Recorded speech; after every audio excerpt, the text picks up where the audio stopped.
तर मित्रांनो, काल आहे ना ती मुलगी आहे ना ट्रेन मधून पडली खाली. म्हणजे काय झालं माहितीये का? तिचे आहे ना, म्हणजे एक जस्ट इमॅजिन करा तुम्ही.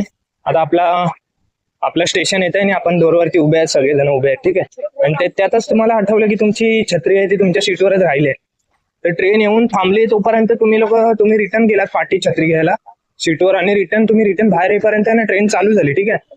आणि ट्रेन चालू झाल्यानंतर तुम्ही बाहेर पाय टाकला, आणि मग काय होणार? आता मुलींना तर जास्त सवय नसते ना, म्हणजे असणाऱ्यांना असते, पण ज्यांना सवय नसते ते त्यांचं काय होणार? बॅलन्स बिघडून पडणारच ना. तर तसा कायसा सीन झाला तिच्यासोबत.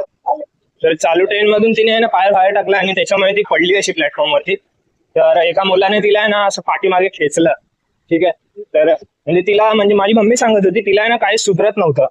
म्हणजे ती जिथे पडली ना तिथेच बसून राहिली, आणि बाजूने तिचे ट्रेन पण फास्ट मध्ये जात होते. तर एका मुलाने तिला पाठीमागे खेचलं बाजूला. तर असं झालं, म्हणजे असं ती घाबरली असेल मेन गोष्ट.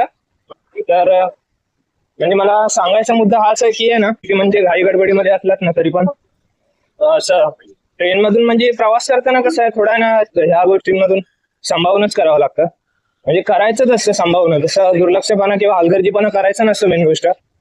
कारण की आपण कुठे जातोय कुठे येतोय तर आपण बाहेर असतो, घरचे पण आपली वाट बघत असतात. तर थोडं आपल्या आजूबाजूला काय चाललंय, कोणत्या सिच्युएशन मध्ये आहोत त्याच्यामध्ये पण जरा लक्ष ठेवून आपले डिसिजन घ्यायचे असतात.